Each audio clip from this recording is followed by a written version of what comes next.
क्या आप जानते हैं कि लंदन में एक सरकारी मुलाजिम ने कम 12 नौजवानों को कत्ल करके इनकी लाशों को महीनों तक अपने साथ रखा।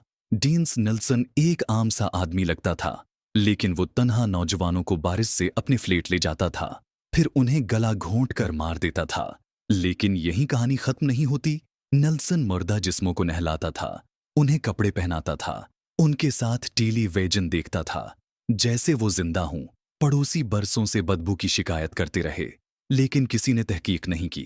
जब इमारत के नाले में इंसानी बाकियात फंस गईं, तब जाकर पुलिस आई। गिरफ्तारी के बाद नेल्सन ने अपने जराइम को इस तरह बयान किया जैसे वो घरेलू काम हो, बिल्कुल मामूल की बात। ये आदमी 5 साल तक लंदन के दिल में ये काम करता रहा और किसी को पता नहीं चला।